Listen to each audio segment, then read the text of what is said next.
So now let's start with some blank tracks and we'll recreate that fanfare from scratch. First off, we'll play in a solo French horn. And we've set a key switch on D0 for dynamic expression long.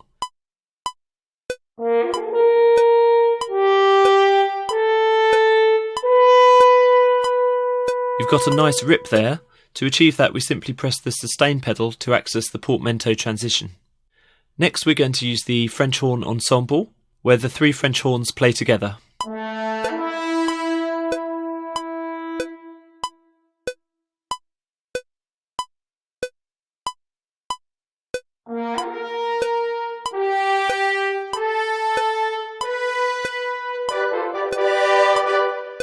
And there you heard that same portamento transition to achieve the nice rip upwards. We need to do a little bit of fine tuning on the sustain pedal, so we'll manipulate that CC64 data. Next, let's move to the trumpets. We're going to record the trumpets at a lower speed, but since the trumpet part still has some very fast repetitions, which are quite hard to play on a keyboard, we'll use the repetition hotkeys.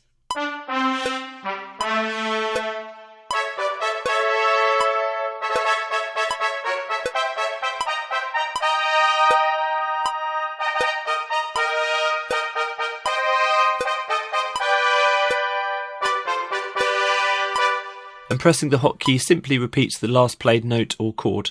This is a really easy way to play really fast double and triple tonguing effects. Now let's go back to the original track's tempo and record the rest of our piece. Next, another horn ensemble for the lowest part.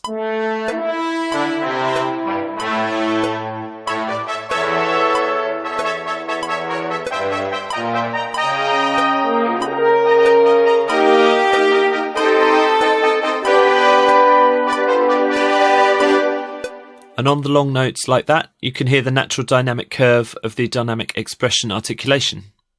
The piece is really coming together now. Let's add some more low notes played with another trombone ensemble.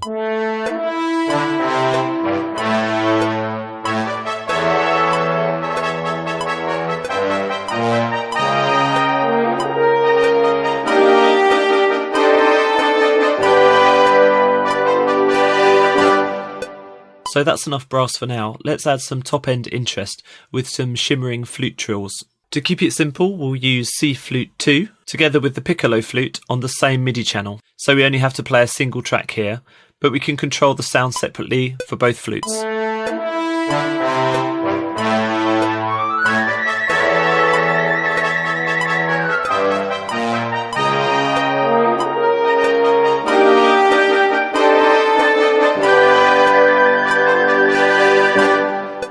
So let's now tweak the tracks and we'll see if we can't get a little bit more realism out of the fanfare. First, let's go in and edit the velocities of the flute a little bit.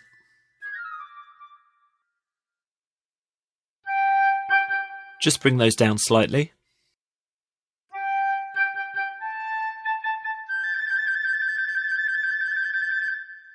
Now into the low trombones, and we're going to edit MIDI CC2, which controls the note heads. The note heads are a collection of 6 different short articulations, and by editing MIDI CC2 we can switch between the different short articulations. In this case, the note heads are stacked on the dynamic expression articulations and are used to vary the attack of the notes. Although the sampled dynamic curve of the dynamic expression articulation works very well, we'll also edit the volume a little bit here, just to add a bit more of a crescendo at the end.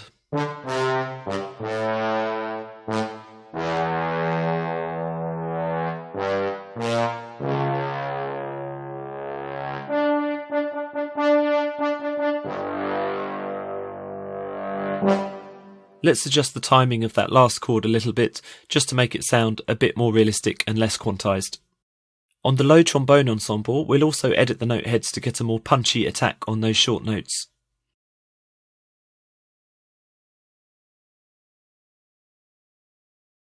We also edit the volume curve and lower the velocity for these notes too. Let's take a listen to that.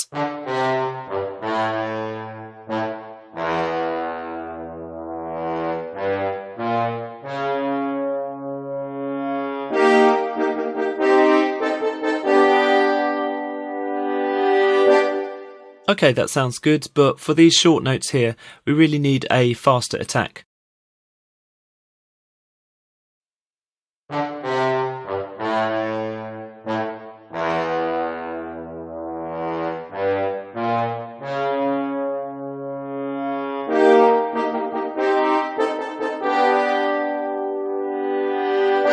And that's much better. So we'll head back to the trumpets now, and a little bit of tweaking is required here.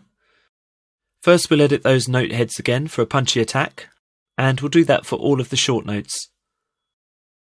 I'm just going through the phrase here, adjusting MIDI CC2 so that all those short notes have a more punchy attack.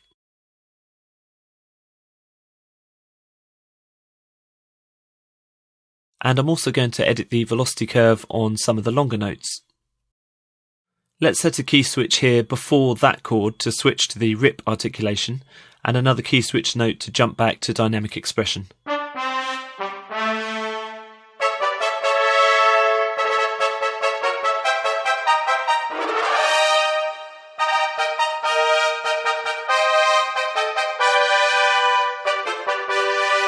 Then you can hear that rip upwards.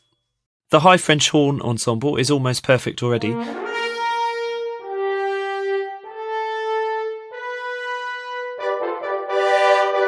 Let's just adjust a couple of note heads for a punchy attack in the final version.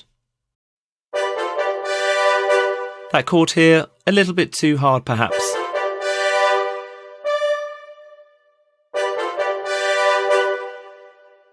So we better leave the original attack of the dynamic expression articulation. That's better. And that gives a nice build up to the final chord. Lastly, let's go back to the very first solo horn, which is our leading melody instrument. The portmanteau is just fine, and the long transitions do a great job here by just pressing the sustain pedal. But we'll add a little volume adjustment, just for some variety and to keep the phrase moving along.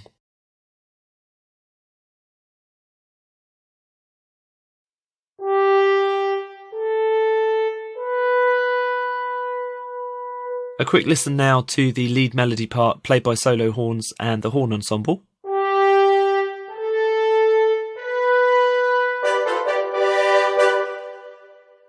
And altogether we've created a perfect sounding brass ensemble for our fanfare.